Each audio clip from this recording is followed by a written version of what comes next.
guys, I emailed you a different registration email today. The CRN numbers changed, that's why you couldn't register earlier.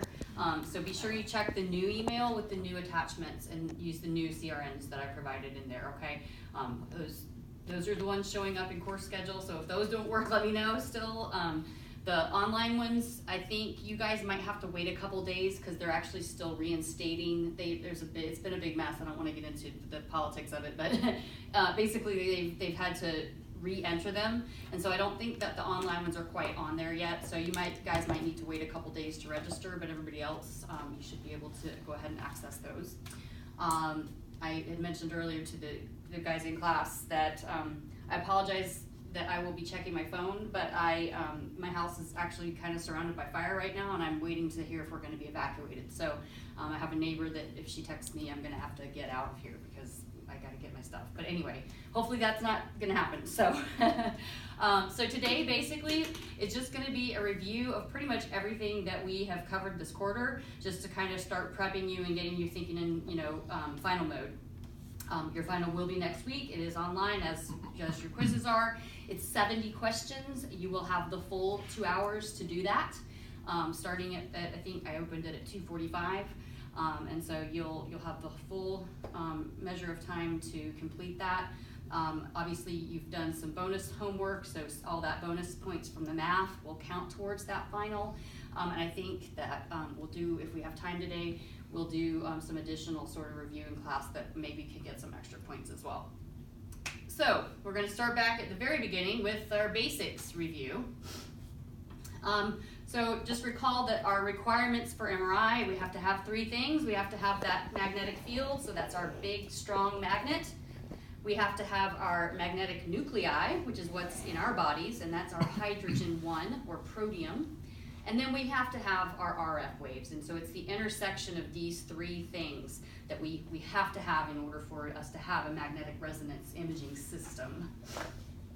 Remembering too that the magnetic nuclei in our bodies, they're magnetic because they have that one little proton, and it basically turns that, hi Nadia, it turns that atom into a little tiny magnet itself.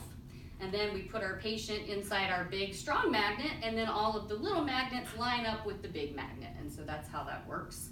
And then our RF waves are what we use to transmit energy into those protons into the body.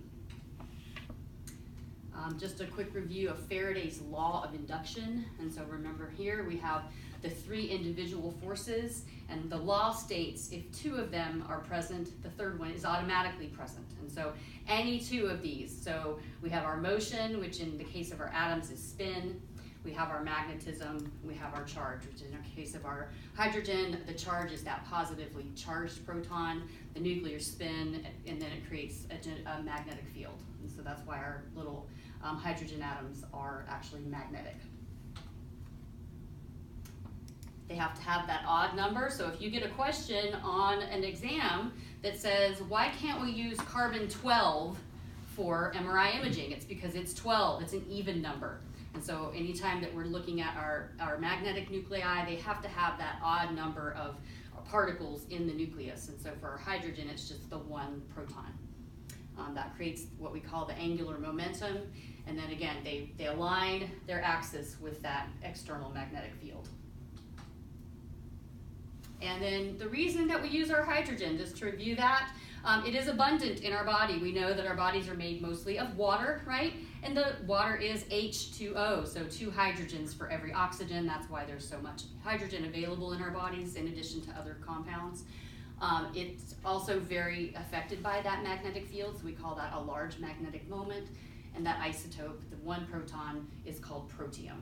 And so again, if you've got a question about which proton or which hydrogen isotope we use, it's the protium. It's not deuterium or tritium. Those are the other 2. Those have different numbers of protons, and they're not very abundant. So protium with the 1 proton is the most abundant, and it's the one we use for MRI.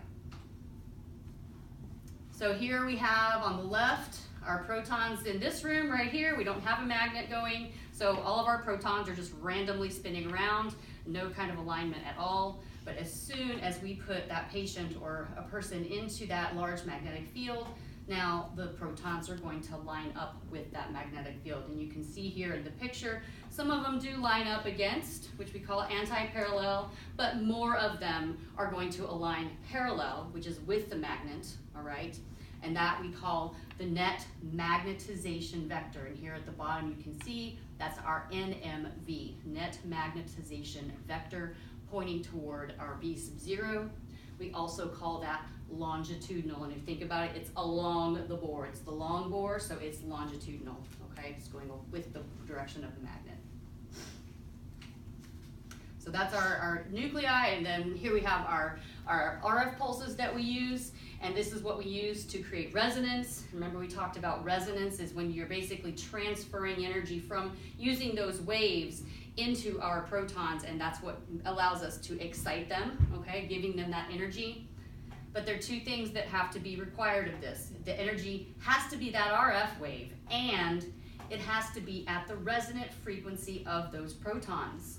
And we've also well established that ratio, or that constant for hydrogen protons is what we get to next is our Larmor equation, and it's the 42.57 megahertz per Tesla, okay? So the precessional frequency depends on our field strength. So at 1 Tesla, it's 42.57 megahertz. At any other Tesla, it's going to be that times whatever the Tesla is. And so here's that equation. Again, be sure that you know this formula, because you can use this formula to find any resonant frequency at any Tesla. Or if you were given a frequency, you could find out what Tesla you were in. So either way, it goes either way, because you've got that gyromagnetic ratio that's a constant for our hydrogen, 42.57 megahertz per Tesla. I think a couple people got it off by maybe 1 or 2 numbers there, so just be sure you commit that specific number to memory, because it does need to be exact, okay? So our resonance with our 90-degree pulse accomplishes 2 things. So we're transmitting a 90-degree RF pulse at the proper frequency, and what that does is it flips the protons into the anti-parallel state. So instead of being parallel with our magnet, now our protons are here in our transverse plane with a 90 degrees spinning this way. And it also causes them to precess in phase, which means they're all spinning together. Okay, so those are the 2 things that our 90-degree RF pulsar, or we say flip angle, does. It causes the protons to flip, and they are now precessing in phase, or spinning all together.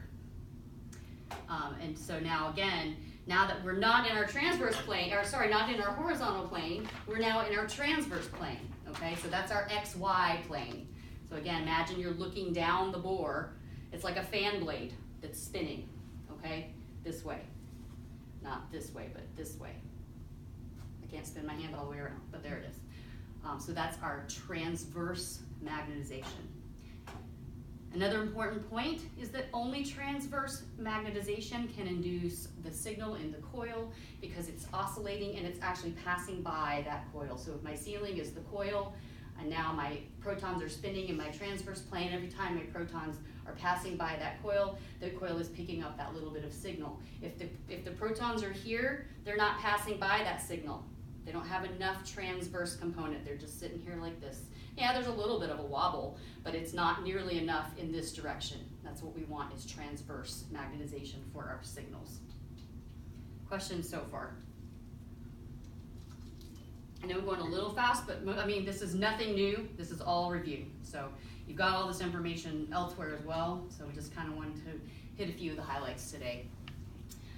So we've used our 90 degree. We're now spinning here in transverse. And then as soon as we turn off the RF, well, they don't have the energy anymore to stay this way. So they start to get out of phase and they start to relax. And so that's our T1 recovery and our T2 decay. So T1 is recovery of longitudinal. So it's going from here back down to here. Our T2 decay is getting out of phase. So now, instead of all spinning together, they're getting to where they're all spinning at a different place around the clock. They're all at different locations. And what both of these processes cause is a loss of signal, because When you're in phase, you have the highest signal. When you're transverse, you have the highest signal. We're losing both of those things now. We're now going back down to longitudinal, and we're getting out of phase. And so what that causes is the FID, our free induction decay. It occurs immediately as soon as we turn off the RF. The different tissues, as we've seen, lose it at a different rate. And that's the basis for our MRI weighting or MRI contrast. And here's our little graphic where you can see as soon as I turn off the RF, down goes my signal, okay?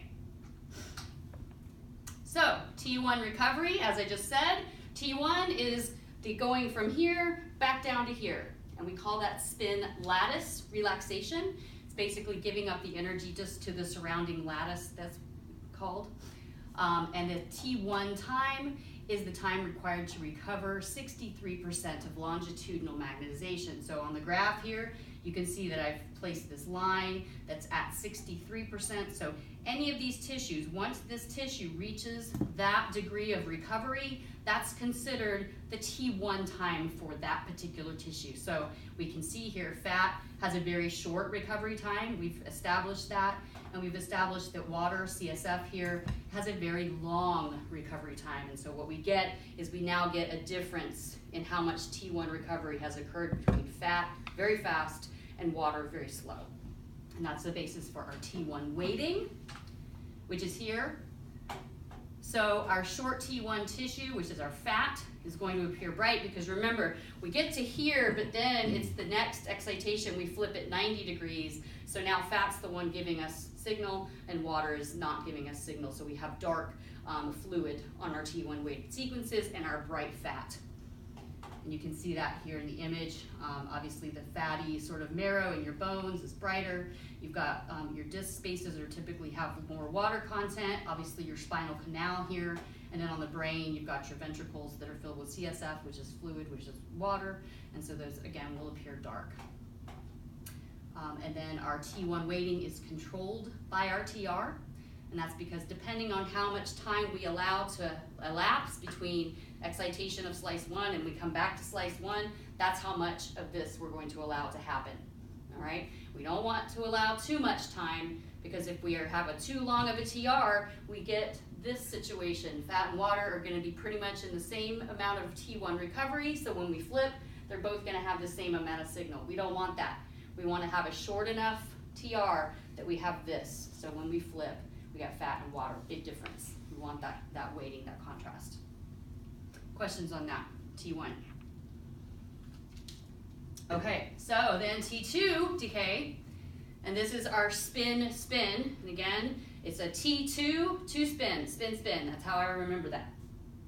And this is caused by our neighboring nuclei exchanging energy with each other. And this, again, it's a 63% loss of transverse magnetization, so we're getting out of phase. So once 63% of them are out of phase, that's considered the T2 time for that tissue.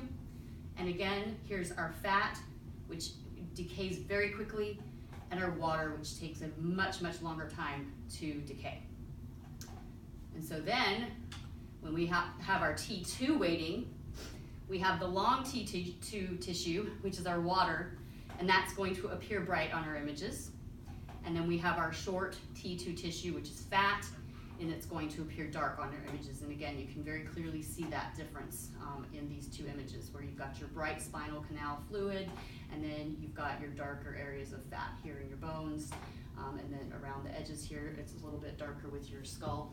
So that's your T2 weighting. T2 is controlled by our echo time, our TE.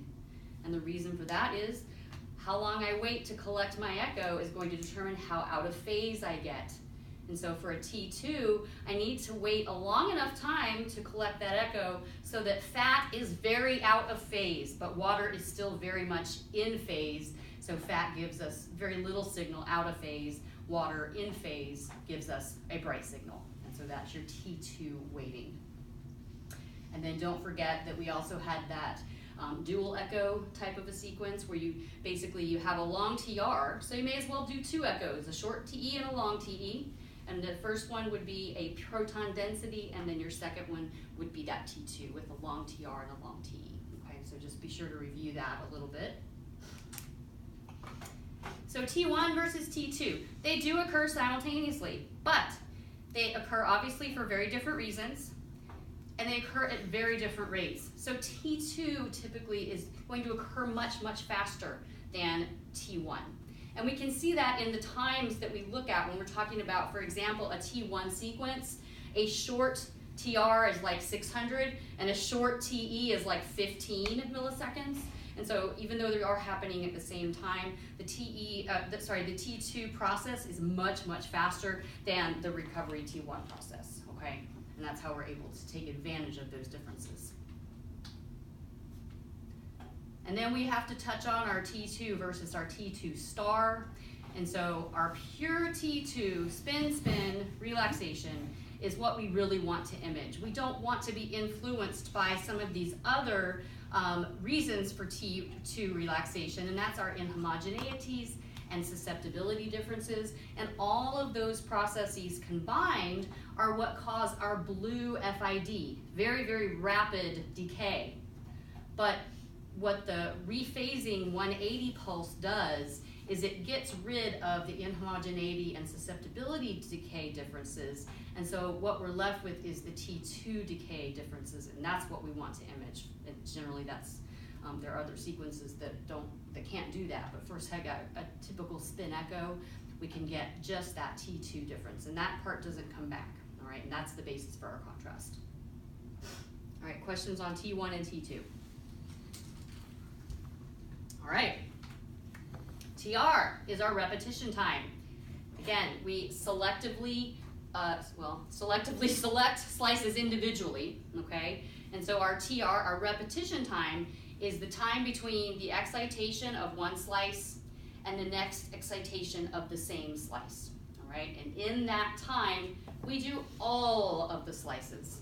And then we come back to slice one, and we do all of the slices. And then we come back to slice one, and we do that as many times as our phase matrix, okay?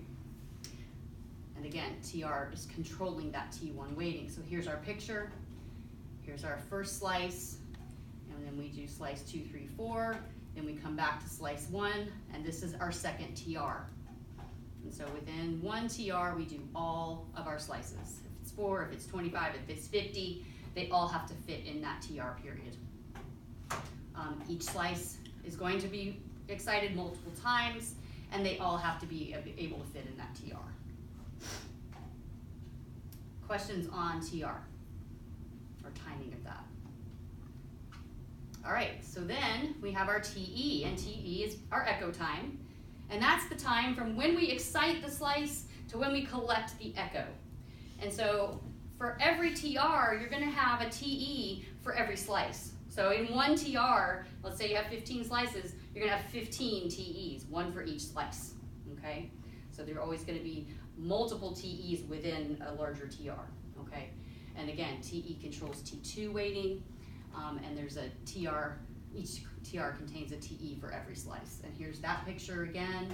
And so you can see here we have echoes for every single one of these slices inside this larger picture of TR.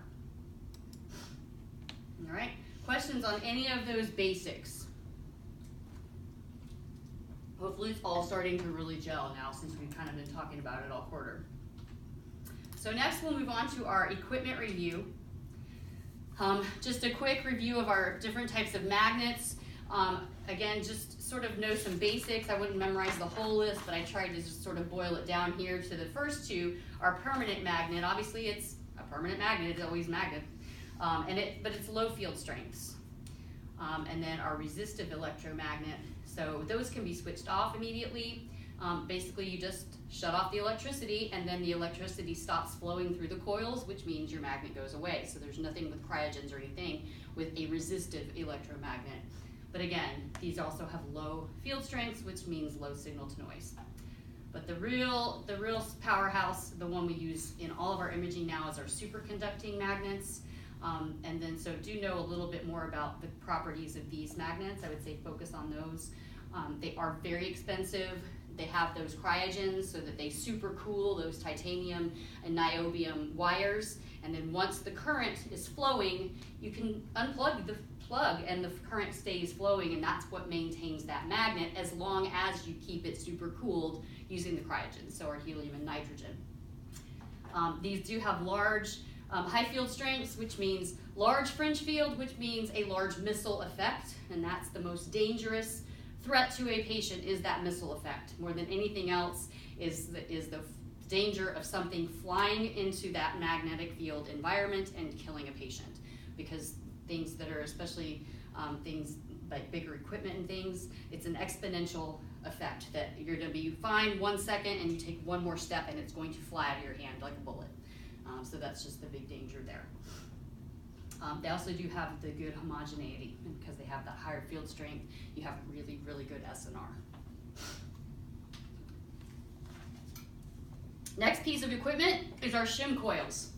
And so again, right there in the name, the shim coils make the magnet even. They shim it. And so we've talked about the reason it's important to start with our magnet the same is so that when we start changing, turning the gradients on and changing it, we can predictably rely on it being either perfectly even or along an even slope, okay? So that's why it's important that we start with it even so that we can, or the control panel can control what's happening within that magnetic field. And also that it can predict what speed the protons are spinning. There are the two different methods. So you have the active, which again, this is the shim coils themselves that turn on before the scan starts, and the scanner actually tests itself, and that's, you'll see that happening. That's the little buzzing that sort of happens before the loud banging noises happen. And then you have your passive shimming, which is during installation, and again, they just do that the one time, it's installation, and it never happens again. So again, be sure you understand that there's active and passive, because some people miss that on the quiz, so just kind of make sure you're straight in your head that there's these two different types of shimming. Next piece of equipment are gradient coils. And so these are the coils that turn our gradients on and off. And so again, we start with our even field, and then we turn on a gradient. And so now it's a slope, and it's stronger at one end, weaker at the other end. And so this is the job of the gradient coils. They do turn on and off very rapidly, and that's the reason for the noise, because they're basically, it's putting current through these coils on and off and on and off very, very fast. And so that's what causes that tapping or banging noise when you use your gradients. Questions on any of that so far?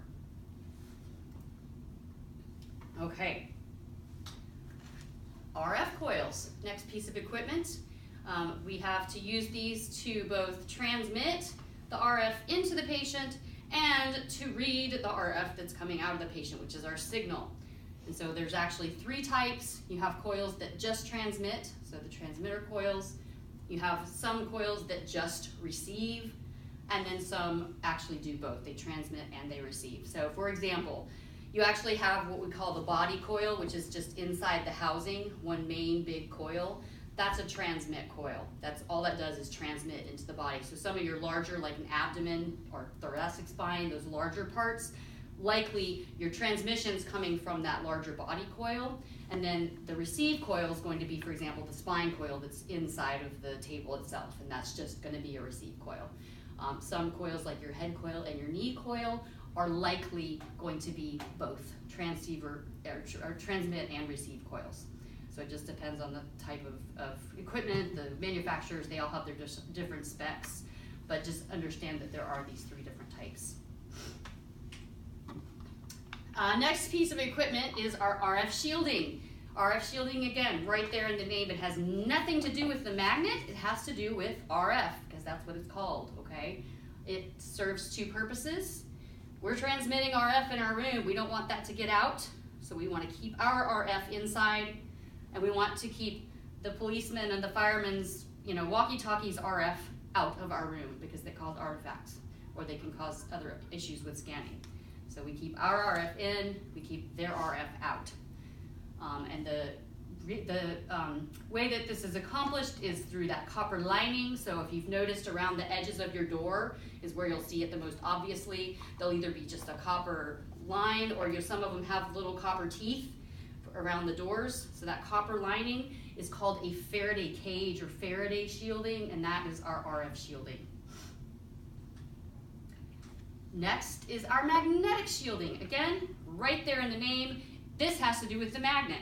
Not with RF, not with anything else, it's magnetic shielding. It reduces the fringe field. It shields other people from being injured by our large and strong magnet. And so again, as with shimming, there are two types. There is active, which are secondary coils inside of the housing that are used to minimize the fringe field. And then there's the passive shielding, which occurs again during installation only. So all of our passive shielding and our passive shimming all occur during installation. And then we have the active versions that are occurring all the time, okay? Again, be sure that you know both types of magnetic shielding, active and passive. Next, we have our quench and our cryogens. So as I mentioned, the cryogens are that liquid helium, liquid nitrogen that bathe those coils to keep them supercooled, which allows them to maintain that superconducting quality that we need. But if for any reason you had a patient who is in a life-threatening situation, you can do what we call quench our magnet, which is the sudden release of those liquids, which immediately turn to gas. They are not gas at room temperature, or sorry, they're not liquid at room temperature. So as soon as the temperature heats up even a little bit, they will what we call boil off. And I showed you a picture in that particular lecture where you can see that there's that sort of steam or fog or whatever that was in the room when they did the test quench. You do have a quench button in every MR suite, but unless it's a life-threatening emergency, you really don't ever want to have to push that button. And as long as you do proper screening, you shouldn't ever have to. The next thing we need to mention is our time varying magnetic fields. All that means is over the time of the scan, I'm changing my magnetic field. I'm varying it using gradients. Okay, that's all that means. It's a term that you need to be familiar with, and sometimes you'll see it TVMF, time varying magnetic field. So the time of the scan, I am changing or varying my magnetic field by turning gradients on and off. Okay. But this process can have biological effects, such as seeing stars, which is that magnetophosphenes. You can have tingling in the extremities, so that peripheral nerve stimulation. If you think about it, it can induce a current in a wire, such as pacemakers or neurostimulators. But what are our nerves? Our nerves are just basically wires inside our bodies, right? They're wires, and they are basically sending electrical signals from our axon, or from our nerve cells along the axon. That's basically a big wire. So that would be why you could potentially have that tingling in the extremities, is it's basically induced a current inside of your nerve cells. And then the final thing to worry about is skin contact with cables. They can cause burns. So I typically would try to prevent using a coil directly on the skin. If it's like, say for example, a wrist or an elbow and I'm using that little flex coil, I just put a pillowcase in between their patient's skin and the coil just to make sure that there's no direct skin contact. I have never, knock wood, never had a patient have a burn, ever, but I've also always followed that practice. And so just, it's a good idea just to be on the safe side for that, just to make sure that you don't have that skin to coil contact. And same with the cables as well. All right, and then we have our radio frequency fields. So our radio frequency, our RF coils create these RF fields, right? And they can also interact with metal to create heat. If you think about it like an antenna, right? An antenna made of metal picking up RF, it could be kind of the same thing in the body, that a metallic implant, it could interact with that to create heat, so it's just something to be aware of. The other effect of these RF fields is what we call the SAR, the specific absorption rate. Be sure that you know what that acronym stands for. And that estimates those RF heating effects. If you think about it, and I think I used this example before, so we've got all these little protons in our body, right? And we're flipping them from here to here to here to here to here to here very, very, very, very quickly. So if you stood here and did this for any amount of time, you're gonna get hot, right? It's the same concept in your body. These things are moving on that atomic level, flipping back and forth, and so that RF, again, can cause that patient's body to heat up. It depends on all these sort of different factors, but really just kind of know what the SAR is. It's just that heating effect. and do know these FDA guidelines. So the 4 watts per kilogram, that's the unit, over the whole body for 15 minutes, and only 3 watts per kilogram for the head in a 10-minute period. So those are the 2 big ones that you need to make sure that you know. Those guidelines are actually very conservative, but the FDA tends to err on the side of caution with good reason. So good questions on any of the equipment? Okay, next up, spatial location review. All right, so we have our gradients. They are linear variation in that magnetic field, as we've discussed. We can use them in all 3 directions, X, Y, and Z.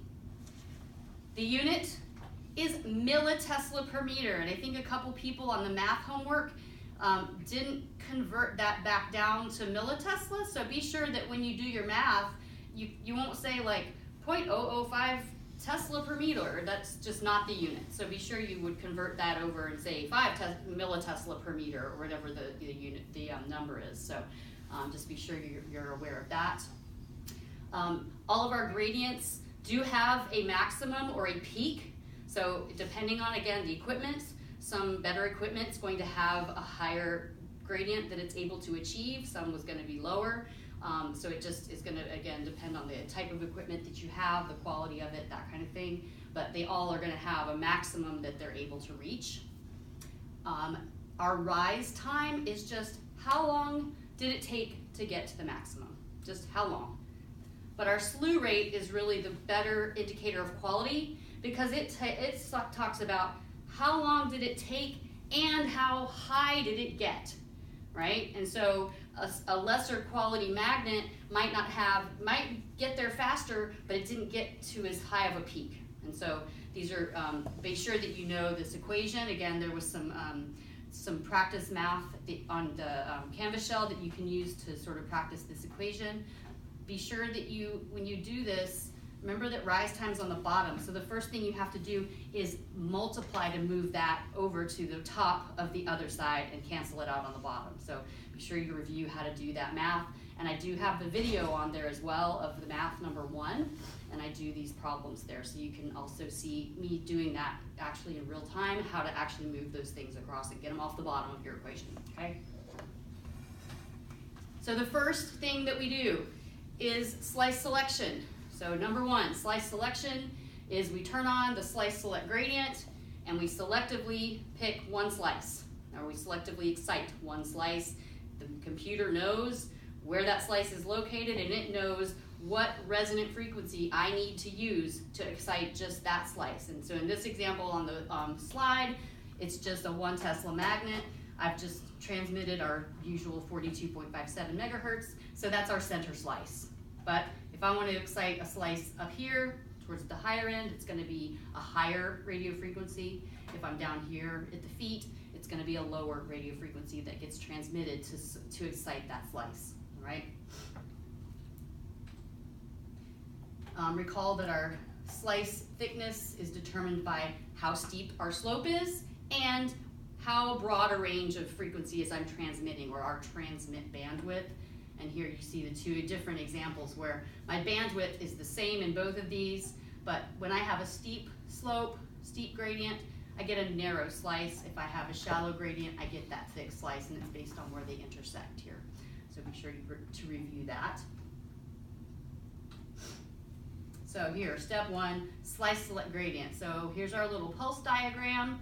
And remember, when our RF pulses are on, so is our slice select gradient, because when I'm exciting and when I'm rephasing, I want to just be affecting the one slice that I'm interested in doing at that moment, okay? So one slice at a time, meaning that I turn on my slice select gradient to transmit RF, and I turn it on again to transmit more RF, all right? So these 2 things always happen together. So if you see that on a pulse diagram, and you see these 2 things, you'll automatically know which line is your slice select gradient, because it's going to be on at the same time as your RF, right? All right, so that was step 1. We've selected our slice. We go to step 2, which is our phase encoding gradient. And here we can see that as the blue table on our diagram here. This just occurs sometime between 90 and 180. It's the least specific of our timings, as long as it happens in between 90 and 180.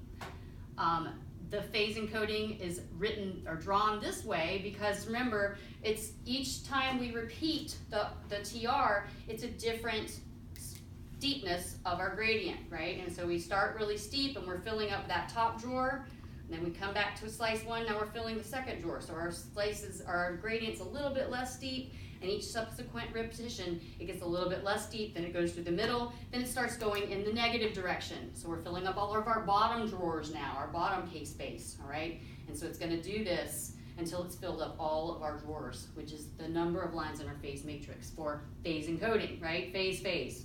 Make sense? Okay, so that's step 2. We've now phase encoded. And then our step 3 is just our readout, or frequency encoding gradient, which can be also called the readout gradient because it happens while we're reading out our signal. All right, so just associate those two things. And again, here it's in green on our diagram here is our frequency encoding gradient. And the reason this occurs during readout is because when we phase encoded, everything's now in a different location. Now everything's going at different speed. And so with those two things together, then our computer is able to do our bingo board. Remember, there's only one square that's B5. There's only one square that's, you know, N6 or whatever. So same here, there's only one pixel that has that phase and that frequency. And I have that picture here again in a second, I believe. Here's our receive bandwidth. Again, it's also determined by the bandwidth that we're receiving and the steepness of our slope for frequency encoding. All right, so properties of K-space. Again, it's not the image. So every line of your K-space has information about the entire slice, not just that particular corner or that particular middle. It's the whole slice that the signal is coming from. It's information about the whole slice. It is going to be symmetrical. You do have to fill the whole thing up to make an image. When we truncate it, which we do sometimes, you do lose some detail and lose some of your image quality. The most important information, again, it's the C is in the center. Contrast is in the center, and that's our most important information. Recall from that lecture that I showed you images where you just had the center of K-space and you still had a pretty decently diagnostic image, whereas if you just use the edges, it's just like, it kind of looks like an Etch-a-Sketch or something. It's just that little etched around, and that's not enough information. So really the key information is that center contrast information. So here's our K-space, here's all of our different lines that we filled up. Each line represents one TR, and this particular K-space is one slice. So every single slice you have has one of these. It has a K-space of its own, and you have to fill up all the drawers of every single K-space, all right, to get your images. And then we get that analog signal. The analog to digital converter creates it from these nice little squiggles into specific data points. These are our digital data points that the computer will use. The phase resolution is the number of phase lines required, and that's how many times we have to do our TR, right? So fill up all of our lines. And then our frequency resolution is how many data points are required in our column. So whatever your frequency, if you're 256 by 256, let's say, that's your resolution. You're gonna have 256 lines, and you're gonna have 256 columns or dots. If you have a rectangular, say you have 256 by 128, you're gonna have 256 lines here and 128 columns here. So whatever those resolutions are, phase and frequency, that's how many of these you're gonna have, all right? Typically we like it to be square, but there's occasions where we wreck our field, rectangle field. Okay. So we get all our data, we fill up all our K-spaces, now we gotta make an image. So our 2D fast Fourier transform, our FFT, it's what decodes all of that data and transform into an image, right? And so it figures out what our slice position is. So where are we at our middle of our head? Are we at the top of our feet? Where are we? What orientation are we? Are we axial, sagittal? Are we coronal? What's our orientation? How thick is my slice?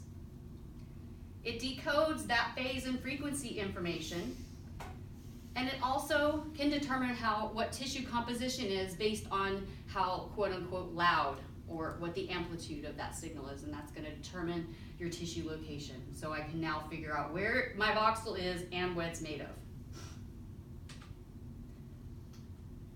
So again, here's that picture. There's only one pixel on this entire chart that has this amount of phase and is spinning at this frequency.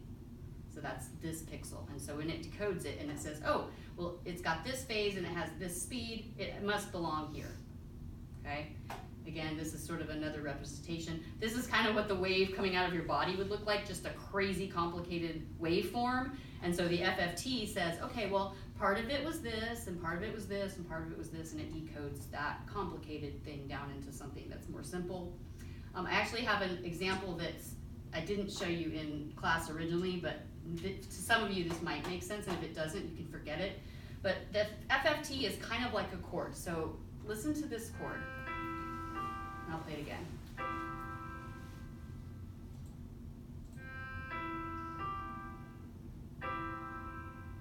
So you can hear I roll it up from the bottom, middle to the top, and then I play them all together. So what I play them all together, that's kind of what the signal is coming out of your body.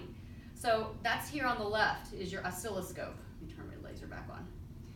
But what the spectrum analyzer does is it takes all of this complicated stuff and it's able to figure out the individual sounds that were coming out or signals that were coming out of that sound. And so then what you can do is I know the frequency of each note, so therefore I can find it on my keyboard because I know what the frequency are based on what my spectrum analyzer told me. And so now I have found my location using the frequency. I've also found my location using time or phase because I rolled them up one at a time, right? Each note was individual at a different time. And then I know what the amplitude is, so how loudly did I play it? And that's what is my tissue composition. So that's kind of an analogy. I don't, if it makes sense, it makes sense to me, but if it doesn't make sense to you, you can forget it, but hopefully that kind of helps with that a little bit, seeing what that fast Fourier transform does, okay? Questions on any of that? Good at home? Everyone? Okay. All right, so I mentioned that our K-space is symmetrical, and so we can do what we call half Fourier imaging, which is where we fill up only half of our K-space, and then we extrapolate the other half. Now we still have to fill it all, but we can shorten our time by only actually getting signal for half of it, and then basically mirror imaging it to the other half. This can either go top to bottom, or left to right, excuse me.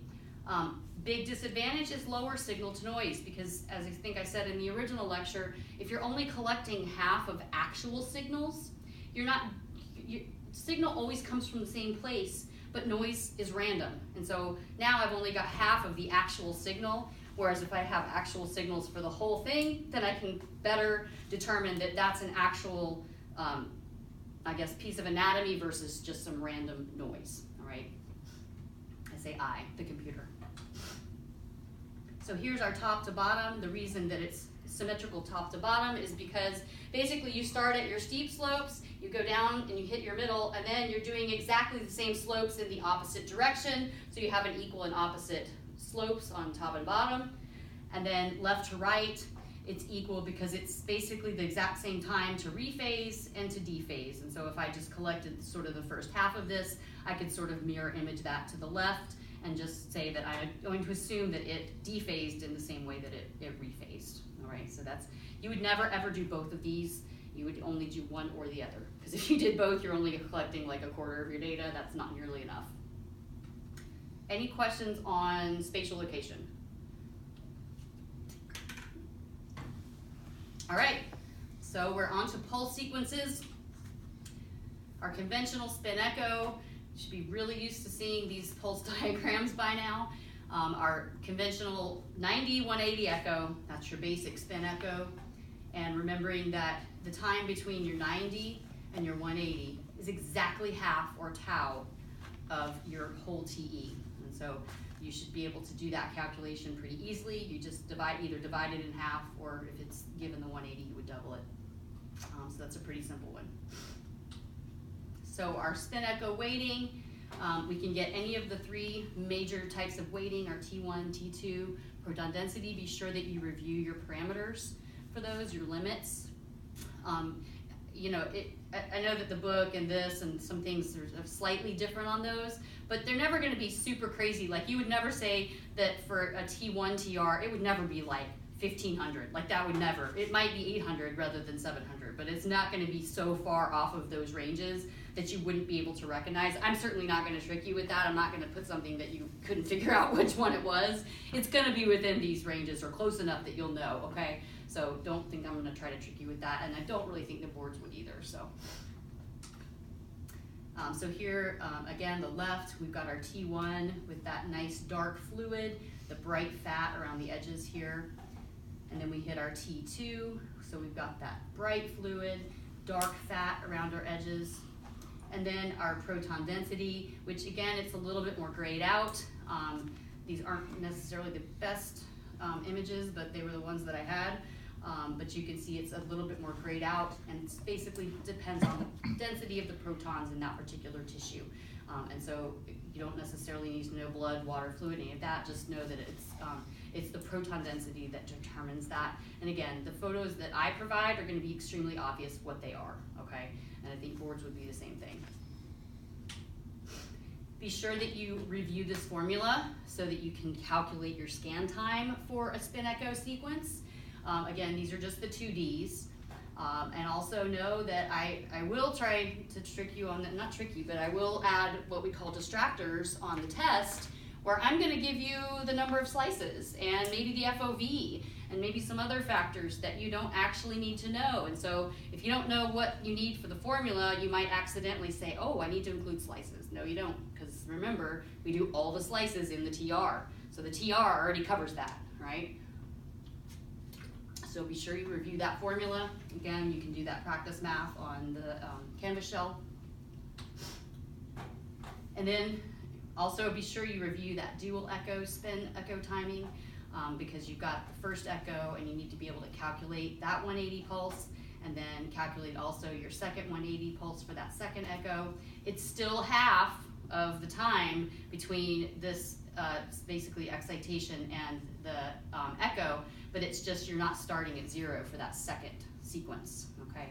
So be sure you review how to calculate that when you basically divide it in half, but then you have to add back wherever you started from. So you didn't start at 0, right? You started somewhere else. Next up is our fast spin echo or our turbo spin echo, rapid spin echo, whatever the acronym for your particular manufacturer is. But at the end of the day, they are the same type of sequence in which we add extra 180 pulses to keep rephasing that echo for the same slice. And so if I had an echo train of 4, let's say, I'm going to excite my slice and I'm going to rephase it 4 times before I move to my next slice. So now I have filled up 4 K-space drawers instead of just 1 in that TR, right? And the big benefit of this is obviously for our T2 sequences, which have a long TR, we can reduce that time by doing multiple rephasings so that we can get those scan times on a T2 to be much shorter. One of the downsides of this, however, is that because we have multiple TEs each time, so we don't have an exact TE. There's many of them, which means we have only what we call an effective TE. And that is that I pick whichever of the echoes. Let's say I want the third echo to be what creates my contrast. I'm going to put the third echo in the center of K-space for my contrast information, and then all the other echoes are going to go around it, okay? Advantage is reduced scan times, another big disadvantage. So think about it this way, like if I do a regular spin echo, I do slice 1, and then I move on, right? And I do all my other slices before I come back to slice 1, right? With me? Well, in all that time I'm waiting, slice 1 has a chance to cool down, right? Because I'm not hitting it with more RF. I've done my thing and I've moved on. Here, I'm doing RF, RF, RF, RF, RF as many times as my echo train on that same slice, just hitting it over and over and over again, it's gonna stay hot and it's gonna continue to heat up because I'm not letting it rest. Now it'll obviously cool down when I get to the other slices, but you are hitting it with multiple RF pulses in a very rapid fire manner, and so therefore you're gonna have a higher SAR because of that, because you aren't giving it a chance to cool off as much between the repetition, okay? So here's our fast spin echo diagram. So again, here's our 90-degree excitation, and then a 180, 180, 180, 180. Here, so we have an echo train of 4 here, right? And notice that each time, because I want to fill a different drawer, right? So each time my phase encoding gradient is going to change, all right? Because I want the phase encoding gradient is basically what tells the computer which drawer to open. So here's drawer 1, drawer 2, drawer 3, drawer 4. So I've got to change it each time. And then when I come back to slice 1, I'm going to start at the next lowest one, and then I'm going to go down 4, and then I'll start at the next lowest one, so until it fills all the drawers, okay? So different gradient each time for that phase encoding. And then again, knowing the formula for this. I mean, if you know the formula for regular spin echo, all you do is you add your echo train to the denominator of this one. So it's not that far different. It's just remembering, again, what you do need to include in that versus what you don't. And just to keep in mind that echo train length, so you're reducing your scan time by a factor of whatever that ETL is, that echo train length. So if you have an echo train length of 8, you're reducing your scan time by 8, by a factor of 8. And then our final type of sequence is our inversion recovery sequences. And these are, we just talked about last week, so it should still be hopefully pretty fresh. But just to review, so we start, instead of a 90, we start with a complete 180-degree pulse. So we completely invert, or turn it upside down. And then we let it relax, and depending on how long we wait, is going to determine our contrast. And so we have that additional factor, or that additional parameter of our inversion time, or RTI, for these particular sequences. And the 3 big ones are the stir, the flare, and the silicone suppression. So the stir is the short TI inversion recovery. The flare is the long, the fluid attenuated inversion recovery. And then our silicone suppression is going to be specific to the type of implant. So stir here, here's our short. So here we can see fat. It recovers very quickly. Fat gets to here very quickly. Water's still down here. So then when I do my 90-degree pulse, it pushes the fat back down. So your fat's going to be dark, and your water, again, it flips at 90 degrees, but 90 degrees is spinning like this, okay? So we're going to have a strong signal from water on a stir and a very dark signal from fat. It's fat suppression for that. And then here's our beautiful stir images. So we have a wrist here, and we have our L-spine and the elbow, and all of which you can see that have a very nice dark bone marrow, and then some bright where we've got our fluid. It's got some pathology here, a little bit of fluid here in our elbow, so you can see that. That's really a robust type of sequence for that. And then we have our flare, fluid attenuated, and so now we flip 180, and we wait, and now we've got fat here and water here, and so when we, fat here and water here, and so when we flip, we get fat here and water is pushed back down, because we were here, we go back to here, 90 degrees, fat gets up here, water is pushed down, so we have dark fluid on that. And so these are going to be used for our brains mostly. That's a long time we have to wait. So again, flares are the long TI. We wait a long enough time to where fat gets almost all the way recovered, but water is right here at our null point, and we flip it, and water is now nulled. No signal. Here we can see a good example here of our dark fluid. And then I included these two. These are actually both the same patient on the middle and the right. This is an MS patient, and again, really important to do that, especially the sagittal flare on an MS suspected patient or even a known patient. You definitely want to include that. You can see here around this ventricle, these are called Dawson's fingers, and you can see that very clearly on the sagittal. I just included the axial because in this particular patient, it's quite obvious even on the axial that they have these, but really the kind of most important one is going to be that sagittal for MS patients. Questions on any of that? Okay, you guys ready to play Jeopardy? Let me get it pulled up here.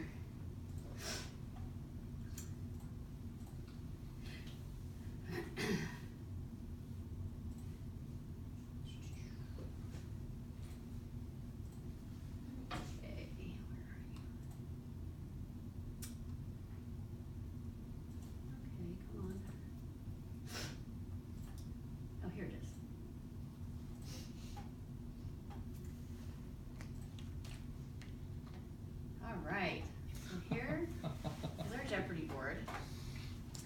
And I think I have to do it from, oh no, that's not the one I want. Sorry, I have a better one than this. Hang on. I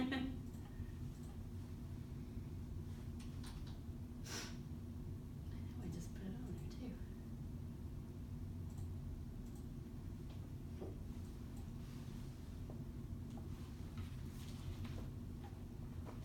Oh, fine, right here it is, okay. Yeah, this is the one I want. Okay, this one's better. Hi everyone and welcome to Jeopardy! Okay, so can you guys see the Jeopardy board at home? Can you see it good? Okay. Alright, so here's our categories. The board is these categories. Basics, relaxation and contrast, hardware, image encoding, pulse sequences 1, and pulse sequences 2. So what we'll do is we'll just kind of go around and everybody will get a chance, and if you get it right, you'll get a bonus point. So everyone should get at least a couple bonus points here. So actually, Eric, we'll go ahead and we'll start with you. Pick a category and amount. Pulse sequences for 300. For 300. 2. Pulse sequences 2, okay, for 300, okay. Okay, oh well, so always run this if MS is suspected. Flare. Yes, sir, you got it. You guys hear that at home. Always run a flare if you suspect MS. Good job. Sagittal flare. Oh, should I be answering what is? Oh, no, you don't need to do that. That's okay. Oh, let's see. Let me go back here. Oops, it didn't work like it was supposed to. Okay, so that was this one. Okay. Okay, Jeanette. Pulse sequence. 200? 1 or 2? One. 1, okay. All right, this type of sequence is used to create proton density and T2 images at the same time. Duals? Yes, ma'am, you got it. Dual spin echo. Good. Do you guys hear that at home? Okay, let's see if this works. Okay, there, now it's working. Okay. All right, you're up, Philip. Relaxation and contrast, 200. 200. You guys are skipping the ones. All right, this tissue appears bright on T2 weighted images. Fluid. Yes, sir. Fluid is bright. Very good. Okay, let's see who we got at home.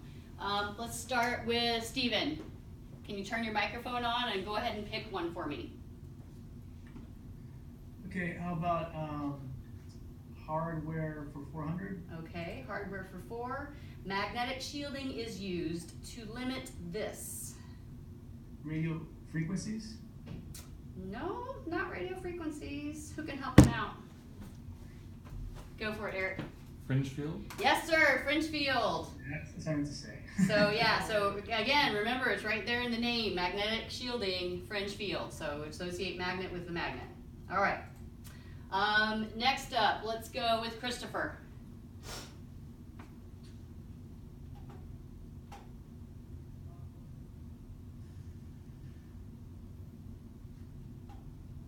Imaging coding. I can barely hear you. Can you turn? Imaging coding. Imaging coding. Imaging coding for 500. 500. All right. Okay, in the K-space, this is where resolution information is stored for the image. So resolution is stored where? In the center. Not quite. So remember, C, center is contrast. Resolution is the edges of your K-space. All right, next up, how about Eric Winter? How about basics for 400? Okay. These two processes combine to form the FID.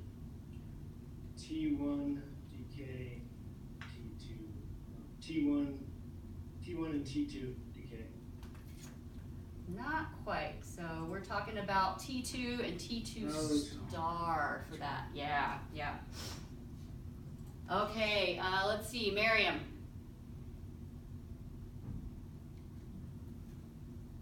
Let's get hardware for 500. Okay, doke. All right, this is the most dangerous I should say dangerous potential hazard to a patient. What's the most potential danger to a patient? Metallic objects. What was that? Metallic objects. Okay, I'll give you that. It's the missile effect. So, yeah. All right, David. Give me hardware for 100. Okie doke. All right, these are used to send RF waves into a patient's body. So, what's used to send RF into a patient's body? What is coils? What kind of coils? RF coils. Yes, RF coils. Okay. Yes, so the RF transmit coils are sending the RF into the patient's body. All right, and Nadia. Basics 200. Okay. This magnetic nucleus is used in MR imaging. Hydrogen. Yes, very good. So our hydrogen 1, our protium is what we use. Good. All right, we're back to Eric Abahar. Let's go hardware 200. Okay. This process ensures that the magnetic field is homogeneous. Shimmy. Yes, sir, you got it. It is shimming. Good job. All right, Jeanette. Image encoding 300. Okay. This is controlled by transmit bandwidth and gradient strength. So what is controlled by our transmit bandwidth and combined with our gradient strength?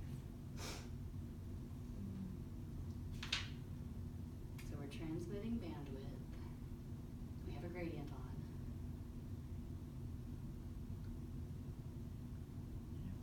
No? Okay, it's our slice thickness.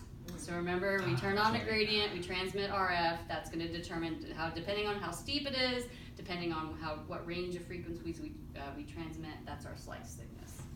Okay, next up, Phil. Relaxation and contrast, 300. Okay, this mechanism reduces signal by regaining horizontal magnetization. So regaining horizontal is what? T1. Yes, good, T1 relaxation. All right, you're up, Stephen. Okay, how about the basics for 500? Okay. This angle of excitation will create the highest signal. So think about what creates the highest signal. 90? Is that what it is? Yes, you got it. It is 90 degrees. Very good. Because remember, the most signal is when we're straight up 90 degrees spinning around. And the less we get, less signal. Good job. All right, Christopher, you're up. Relaxation and contrast, 500. Okay. This type of weighting is produced by a long TR and a short TE. What does that create? Proton density. Very good, proton density. Good job. All right, Eric Winter. Whole sequences for 400. Okay, which one, 1 or 2? One, okay. This is the number of times that the signal is rephased in a fast spin echo or turbo spin echo. It's just the term. Number of lines in the phase matrix. No, not quite. So we're talking about our echo train length. That's how many times we rephase it. So it's not a specific number, but it's a term. So it's that echo train length. That's how many times we rephase for our turbo spin echoes. All right, Miriam.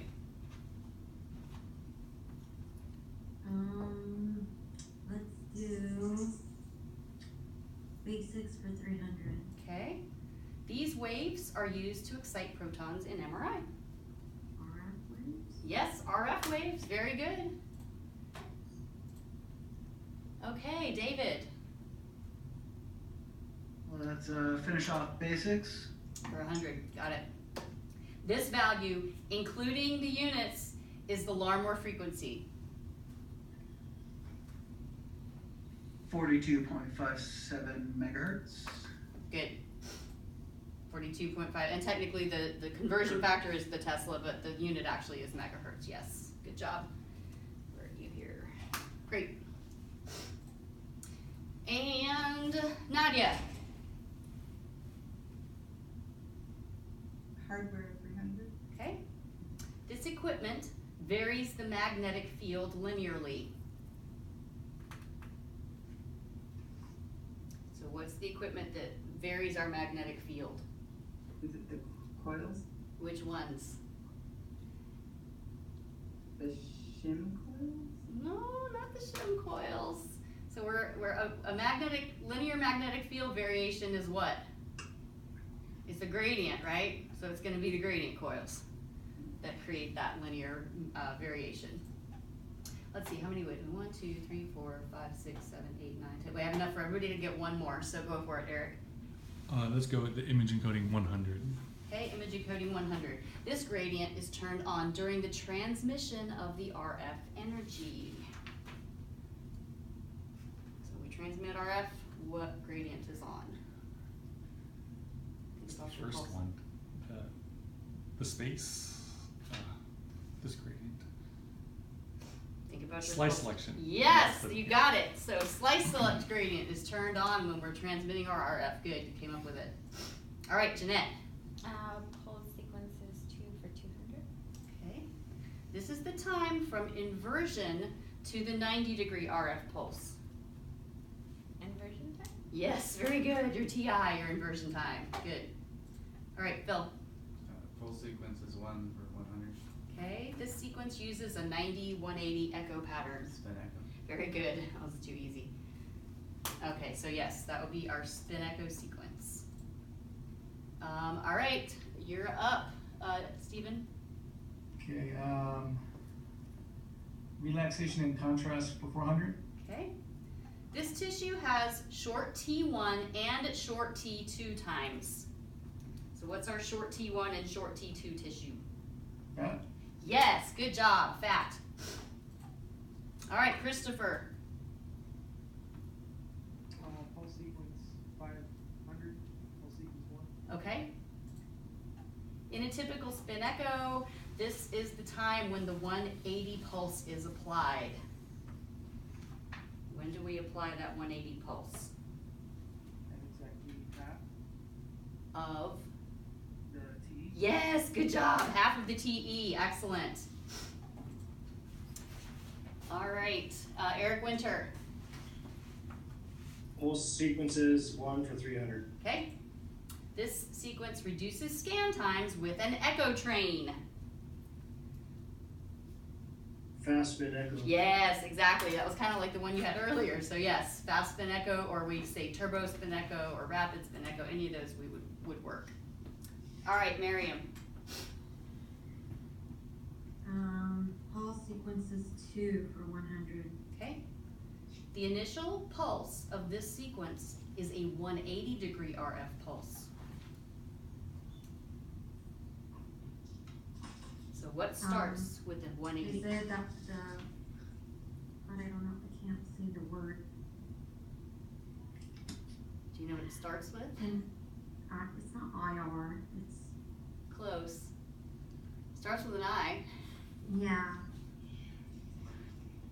It is actually the IR sequence.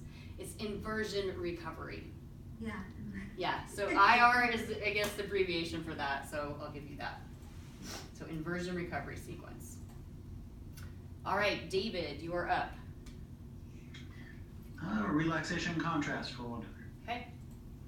This contrast weighting is controlled by TR. What's controlled by TR? T1. Yes, T1 contrast is controlled by the factor TR. Good. All right, Nadia, you're up. Image encoding 200. Okay. This is the range of frequencies to be collected and digitized. So what's the range that we collect and digitize?